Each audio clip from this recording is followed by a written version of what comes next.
Gómez Studio Family presenta lectura bíblica el 31 de mayo a las 7:30 de la tarde. Dios les bendiga.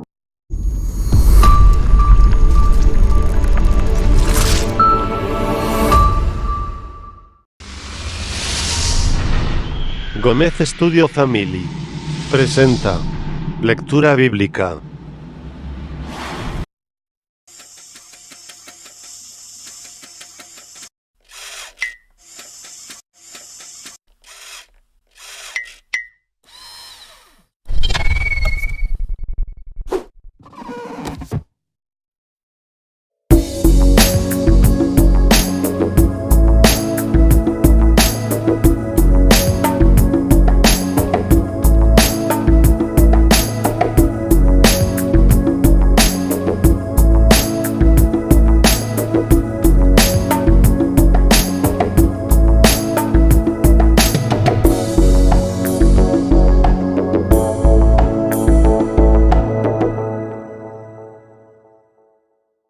Gómez Studio Family presenta lectura bíblica.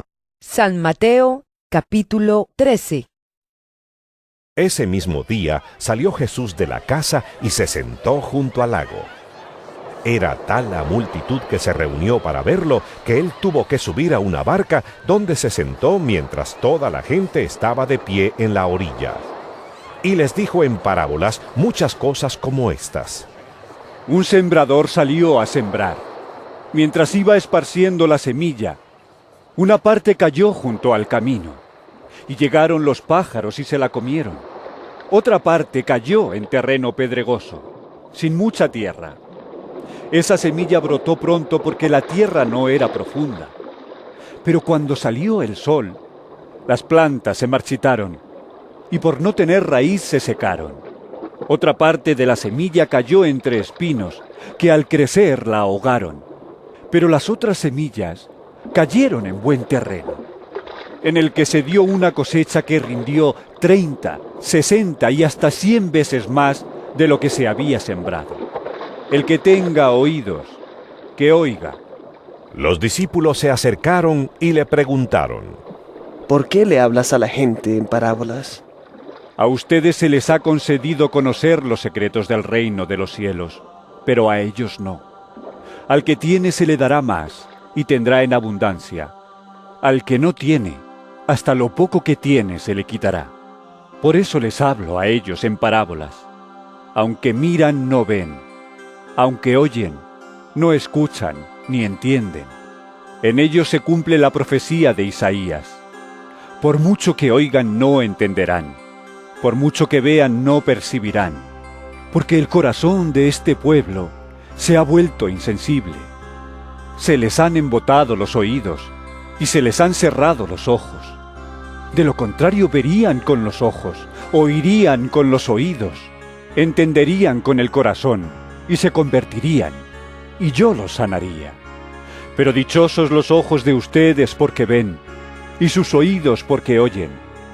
Porque les aseguro que muchos profetas y otros justos anhelaron ver lo que ustedes ven, pero no lo vieron, y oír lo que ustedes oyen, pero no lo oyeron. Escuchen lo que significa la parábola del sembrador. Cuando alguien oye la palabra acerca del reino y no la entiende, viene el maligno y arrebata lo que se sembró en su corazón. Esta es la semilla sembrada junto al camino. El que recibió la semilla que cayó en terreno pedregoso es el que oye la palabra e inmediatamente la recibe con alegría. Pero como no tiene raíz, dura poco tiempo. Cuando surgen problemas o persecución a causa de la palabra, enseguida se aparta de ella. El que recibió la semilla que cayó entre espinos es el que oye la palabra, pero las preocupaciones de esta vida y el engaño de las riquezas la ahogan, de modo que ésta no llega a dar fruto. Pero el que recibió la semilla que cayó en buen terreno es el que oye la palabra y la entiende. Este sí produce una cosecha al 30, al 60 y hasta al 100 por uno. Jesús les contó otra parábola. El reino de los cielos es como un hombre que sembró buena semilla en su campo. Pero mientras todos dormían, llegó su enemigo y sembró mala hierba entre el trigo, y se fue. Cuando brotó el trigo y se formó la espiga, apareció también la mala hierba. Los siervos fueron al dueño y le dijeron: «Señor, ¿no sembró usted semilla buena en su campo? Entonces, ¿de dónde salió la mala hierba?» «Esto es obra de un enemigo», les respondió. Le preguntaron los siervos: «¿Quiere usted que vayamos a arrancarla?» «No», les contestó. «No sea que al arrancar la mala hierba arranquen con ella el trigo. Dejen que crezcan juntos hasta la cosecha. Entonces les diré a los segadores: recojan primero la mala hierba y átenla en manojos para quemarla. Después recojan el trigo y guárdenlo en mi granero». Les contó otra parábola. El reino de los cielos es como un grano de mostaza que un hombre sembró en su campo. Aunque es la más pequeña de todas las semillas, cuando crece es la más grande de las hortalizas y se convierte en árbol, de modo que vienen las aves y anidan en sus ramas. Les contó otra parábola más. El reino de los cielos es como la levadura que una mujer tomó y mezcló en una gran cantidad de harina, hasta que fermentó toda la masa. Jesús le dijo a la multitud todas estas cosas en parábolas. Sin emplear parábolas no les decía nada. Así se cumplió lo dicho por el profeta. Hablaré por medio de parábolas. Revelaré cosas que han estado ocultas desde la creación del mundo. Una vez que se despidió de la multitud, entró en la casa. Se le acercaron sus discípulos y le pidieron: «Explícanos la parábola de la mala hierba del campo». El que sembró la buena semilla es el Hijo del Hombre. Les respondió Jesús: El campo es el mundo, y la buena semilla representa a los hijos del reino. La mala hierba son los hijos del maligno, y el enemigo que la siembra es el diablo. La cosecha es el fin del mundo, y los segadores son los ángeles. Así como se recoge la mala hierba y se quema en el fuego, ocurrirá también al fin del mundo. El Hijo del Hombre enviará a sus ángeles, y arrancarán de su reino a todos los que pecan y hacen pecar. Los arrojarán al horno encendido donde habrá llanto y rechinar de dientes. Entonces los justos brillarán en el reino de su Padre como el sol. El que tenga oídos, que oiga. El reino de los cielos es como un tesoro escondido en un campo. Cuando un hombre lo descubrió, lo volvió a esconder, y lleno de alegría fue y vendió todo lo que tenía y compró ese campo. También se parece el reino de los cielos a un comerciante que andaba buscando perlas finas. Cuando encontró una de gran valor, fue y vendió todo lo que tenía y la compró. También se parece el reino de los cielos a una red echada al lago, que recoge peces de toda clase. Cuando se llena, los pescadores la sacan a la orilla, se sientan y recogen en canastas los peces buenos y desechan los malos. Así será al fin del mundo. Vendrán los ángeles y apartarán de los justos a los malvados, y los arrojarán al horno encendido, donde habrá llanto y rechinar de dientes. ¿Han entendido todo esto? Les preguntó Jesús. Sí, Respondieron ellos. Entonces concluyó Jesús: Todo maestro de la ley que ha sido instruido acerca del reino de los cielos es como el dueño de una casa, que de lo que tiene guardado saca tesoros nuevos y viejos. Cuando Jesús terminó de contar estas parábolas, se fue de allí. Al llegar a su tierra, comenzó a enseñar a la gente en la sinagoga. ¿De dónde sacó tal sabiduría y tales poderes milagrosos? Decían maravillados: ¿No es acaso el hijo del carpintero? ¿No se llama su madre María y no son sus hermanos Jacobo, José, Simón y Judas? ¿No están con nosotros todas sus hermanas? Así que, ¿de dónde sacó todas estas cosas? Y se escandalizaban a causa de él. Pero Jesús les dijo: En todas partes se honra a un profeta, menos en su tierra y en su propia casa. y por la incredulidad de ellos, no hizo allí muchos milagros. San Mateo, capítulo 14.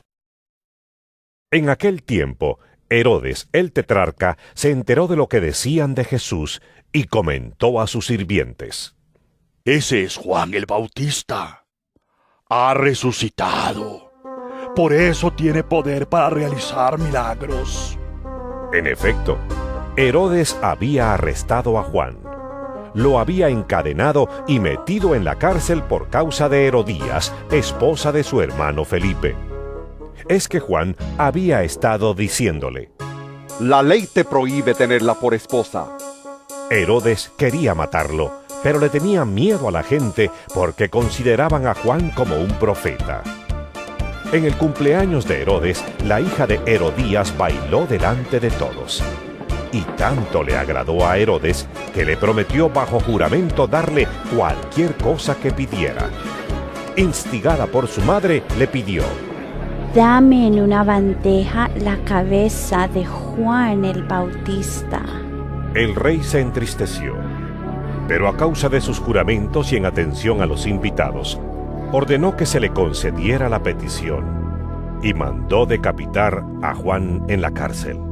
Llevaron la cabeza en una bandeja y se la dieron a la muchacha, quien se la entregó a su madre. Luego llegaron los discípulos de Juan, recogieron el cuerpo y le dieron sepultura. Después fueron y avisaron a Jesús. Cuando Jesús recibió la noticia, se retiró él solo en una barca a un lugar solitario. Las multitudes se enteraron y lo siguieron a pie desde los poblados. Cuando Jesús desembarcó y vio a tanta gente, tuvo compasión de ellos y sanó a los que estaban enfermos. Al atardecer se le acercaron sus discípulos y le dijeron: Este es un lugar apartado y ya se hace tarde. Despide a la gente para que vayan a los pueblos y se compren algo de comer. No tienen que irse. Contestó Jesús: Denles ustedes mismos de comer. Ellos objetaron: No tenemos aquí más que 5 panes y 2 pescados. Tráiganmelos acá. Les dijo Jesús, y mandó a la gente que se sentara sobre la hierba. Tomó los 5 panes y los 2 pescados, y mirando al cielo, los bendijo. Luego partió los panes y se los dio a los discípulos, quienes los repartieron a la gente. Todos comieron hasta quedar satisfechos, y los discípulos recogieron 12 canastas llenas de pedazos que sobraron. Los que comieron fueron unos 5,000 hombres, sin contar a las mujeres y a los niños. Enseguida Jesús hizo que los discípulos subieran a la barca y se le adelantaran al otro lado mientras él despedía a la multitud. Después de despedir a la gente, subió a la montaña para orar a solas. Al anochecer, estaba allí él solo, y la barca ya estaba bastante lejos de la tierra, zarandeada por las olas, porque el viento le era contrario. En la madrugada, Jesús se acercó a ellos caminando sobre el lago. Cuando los discípulos lo vieron caminando sobre el agua, quedaron aterrados. ¡Es un fantasma!, gritaron de miedo. Pero Jesús les dijo enseguida: ¡Cálmense! ¡Soy yo! ¡No tengan miedo! Señor, si eres tú, respondió Pedro, mándame que vaya a ti sobre el agua. ¡Ven!, dijo Jesús. Pedro bajó de la barca y caminó sobre el agua en dirección a Jesús. Pero al sentir el viento fuerte, tuvo miedo y comenzó a hundirse. Entonces gritó: Señor, sálvame. Enseguida Jesús le tendió la mano y sujetándolo, lo reprendió. Hombre de poca fe, ¿por qué dudaste? Cuando subieron a la barca, se calmó el viento, y los que estaban en la barca lo adoraron diciendo: Verdaderamente, tú eres el Hijo de Dios. Después de cruzar el lago, desembarcaron en Genesaret. Los habitantes de aquel lugar reconocieron a Jesús y divulgaron la noticia por todos los alrededores. Le llevaban todos los enfermos, suplicándole que les permitiera tocar siquiera el borde de su manto. Y quienes lo tocaban quedaban sanos.